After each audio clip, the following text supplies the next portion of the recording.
The first real winter weather of the season could make its way through the Miami Valley this weekend. You may already be feeling it if you've been outside in the last couple of hours. Natalie, it dropped seemingly dramatically just since the sun went down. Yeah, definitely. And the wind is not helping. Yes. It feels even colder. Yeah. And tomorrow's going to be just a cold winter-like day. And I think you've probably already heard that we have snow in the forecast too. So we have 40s out there right now, 46 in Dayton, 43 Greenville, 43 in Richmond at this hour. So feeling the chill pretty much everywhere, but you can notice off to the northwest it is a little bit colder, and we're also starting to see some clearing, but most of us sitting about 10 degrees or so colder than this time yesterday, 11 degrees colder up in Wapakoneta.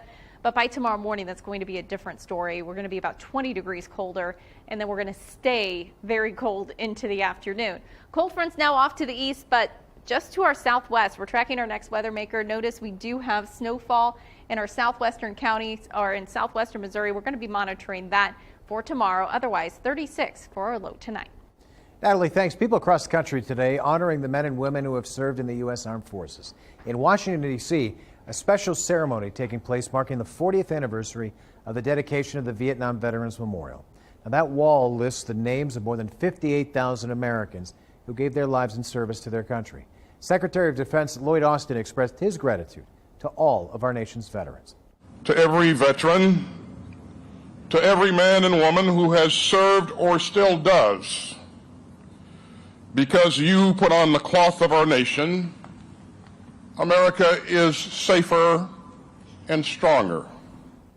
A chair was also left empty on the stage as a symbol of the nearly 1,600 Americans still missing or unaccounted for from the Vietnam War. The annual ceremony is hosted by the Vietnam Veterans Memorial Fund and the National Park Service.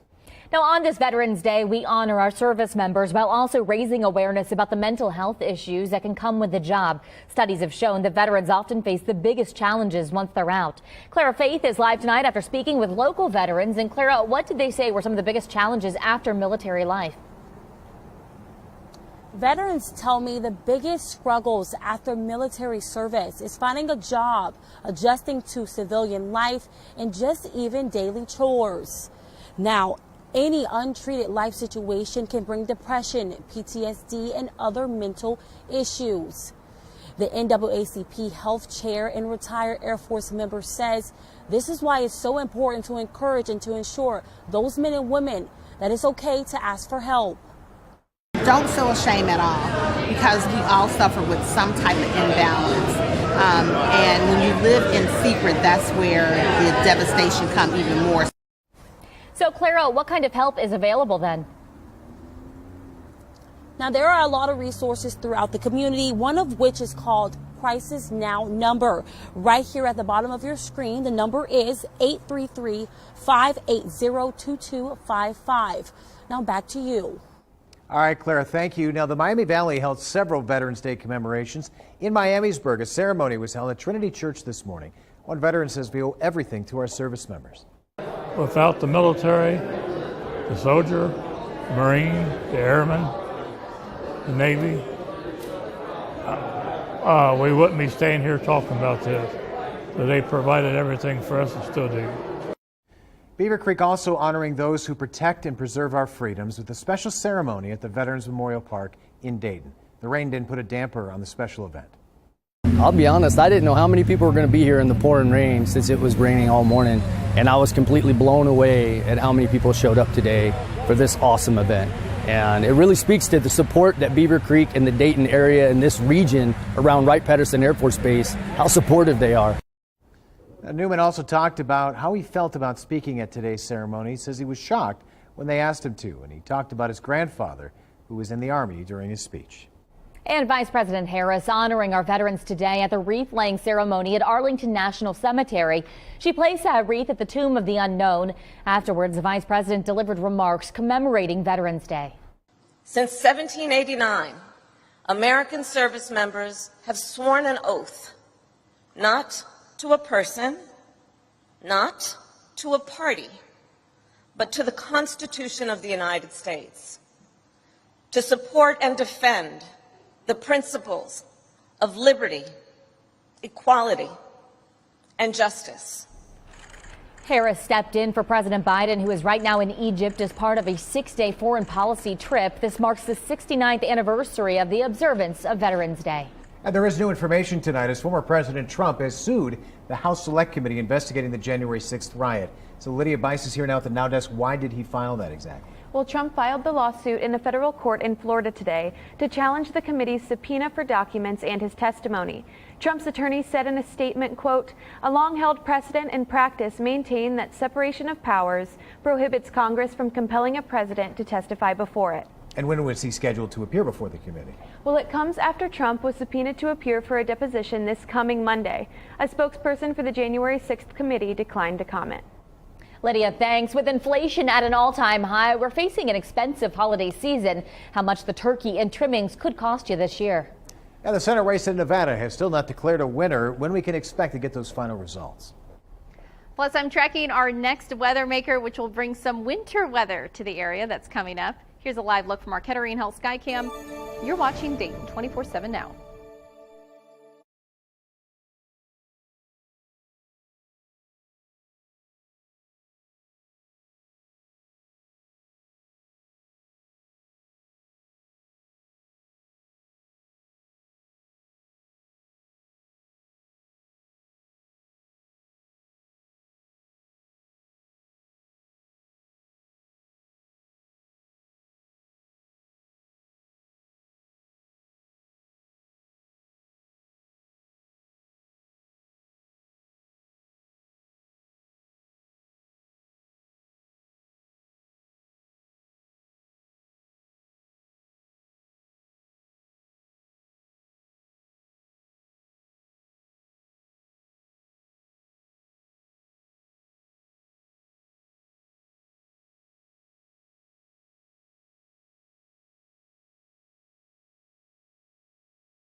Thanksgiving celebrations will cost you more this year. With inflation rising, grocery prices up 12.4%, experts say shoppers are changing up their menus. Mamie Ba shows us how one store is adjusting to these rising prices.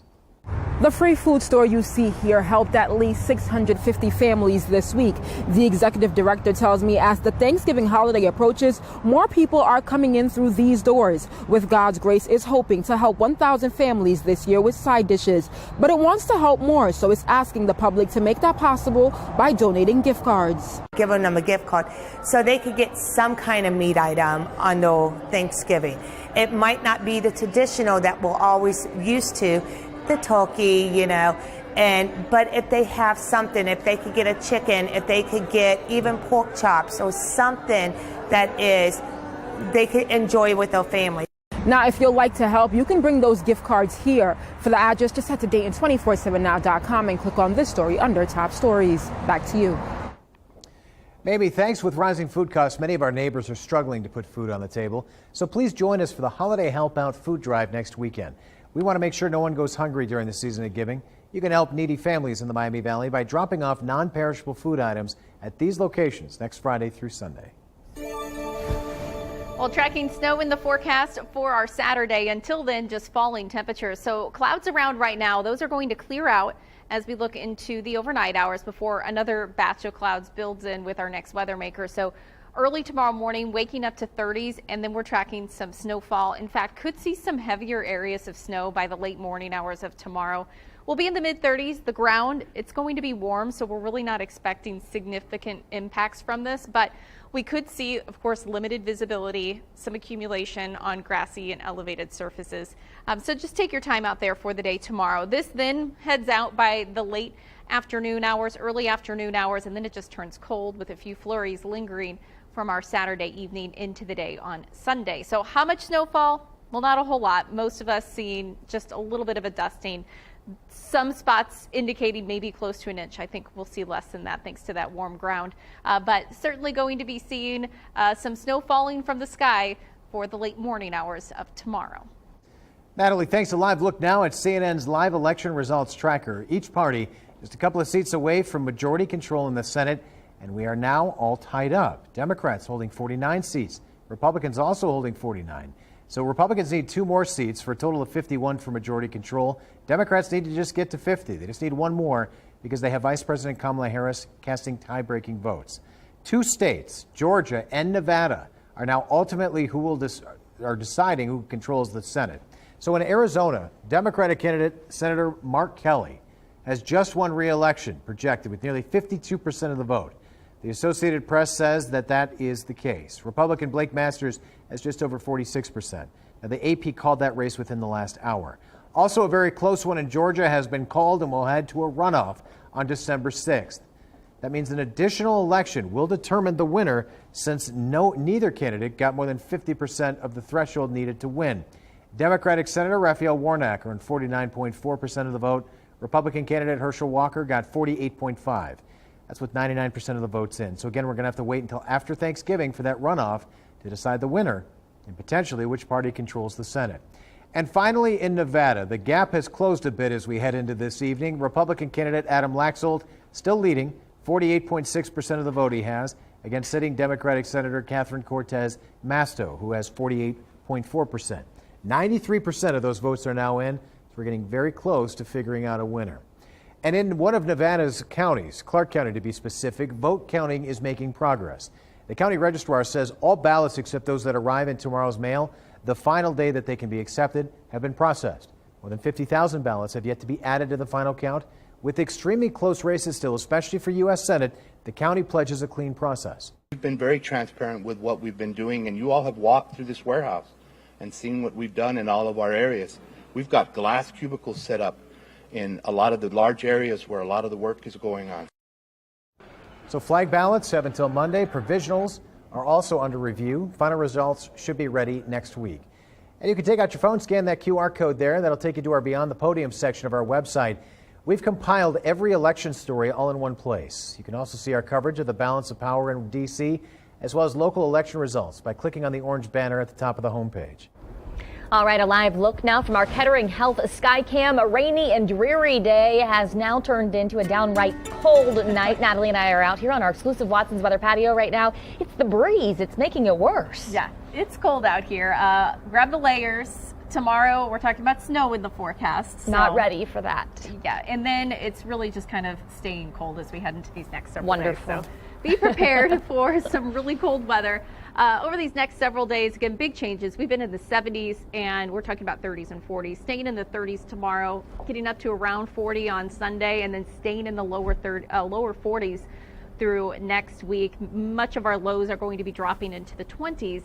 And it's not just into next week. The longer terms also looking pretty cold. So this is the 17th to the 21st. So as we head into the week of Thanksgiving, we are also anticipating some well below normal temperatures too in the forecast for us, and in fact a couple of storm systems that will bring us that wintry precipitation chance too. So I'll be talking about that in our 7-day in just a bit. Natalie, thanks. Russian forces have withdrawn from another key Ukrainian city. The details of their retreat, that's next. And Nicole made landfall last night in Florida, bringing rains and flooding throughout the country. What we can expect to see here in the Miami Valley.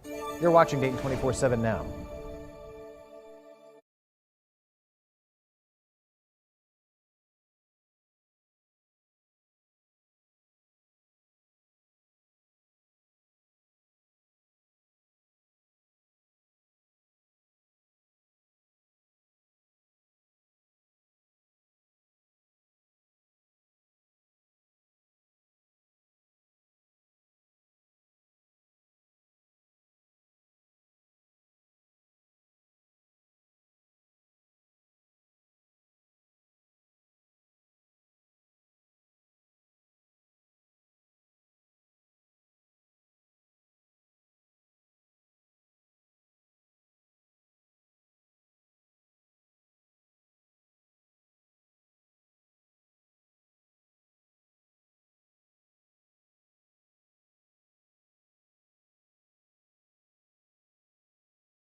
Russia says it's completed its withdrawal from a key southern Ukrainian city. Today, Russia's defense ministry said that all of its troops have now pulled out from the Kherson region. Kherson is one of the 4 regions that Russia illegally annexed more than a month ago. This announcement comes as Ukrainian forces have reportedly taken back some of the villages and towns in the region during their counterattack.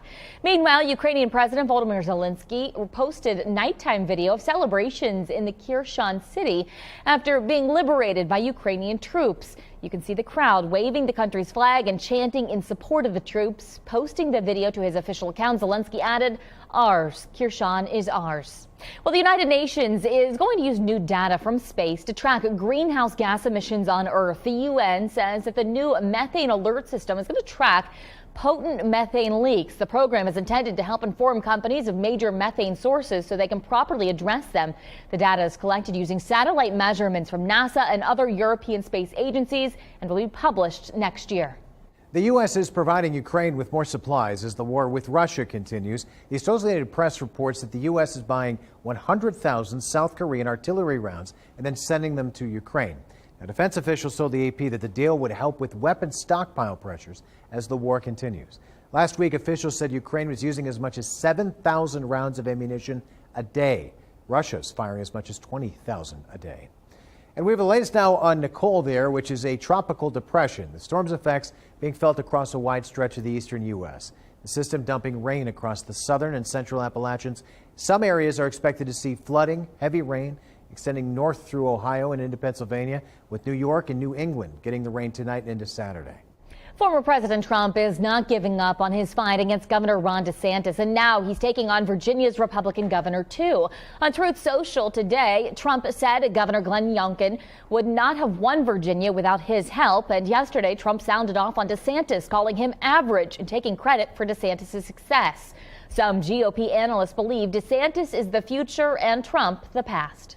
And he will almost certainly become the rallying point for everybody in the Republican Party who wants to move beyond President Trump. I think DeSantis is the biggest single winner of the night, and that's going to resonate across the whole country. Now, that's a former Republican House Speaker Newt Gingrich after DeSantis won re-election decisively. Some believe the Florida governor, who has not responded to Trump's digs, is weighing a potential White House bid. As for Trump, he has not yet announced his plans for 2024, but while in Vandalia on Monday promised a big announcement next week, there's also speculation that Youngkin might jump in too. Well, the third highest ranking House Republican is endorsing former President Trump's yet to be announced 2024 bid. Letty is back at the Now desk. Does it look like any other Republicans will join this person? Well, that may not actually be the case because many in the party are blaming Trump for the party's mediocre midterm results. However, endorsing Trump today makes Representative Elise Stefanik the highest ranking House leader to publicly back him. So if some in the party are looking to move on, why did she end up endorsing him then? Potentially. It's because Stefanik has been mentioned as a possible vice presidential contender on a Trump ticket. Trump hasn't formally announced plans to run for president again, but we might hear his plans on Tuesday when he makes his, quote, big announcement from Mar-a-Lago. And playoff high school football enters the third round tonight. We have the highlights from a few local matchups next. You're watching Dayton 24/7 now.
the Dayton 24/7 Now News app, brought to you by the Jeff Schmidt Auto Group.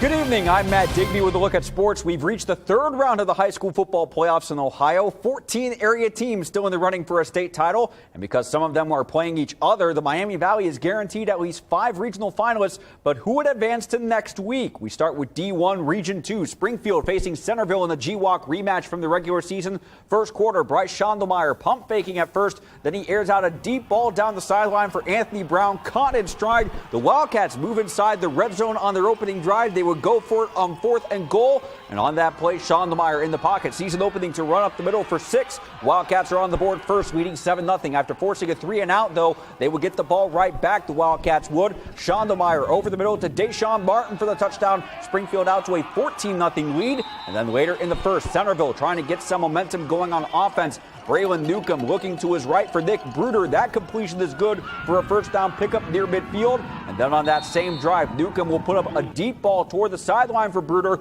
who makes the catch on the run, is able to maneuver in between defenders for the touchdown. And the Elks are on the board. It's a 14-7 ball game after 1. Second quarter, Springfield continuing their success on offense. Schondelmeyer over the middle to Dalen Bradley for a touchdown. It's back to a 2-score gap, 21-7. And then later in the second, Schondelmeyer with a short pass to Anthony Brown, who does the rest, running in for 6 more as Springfield goes on to win. 42-14 is your final. The Wildcats will face Olentangy Liberty for the Region 2 championship.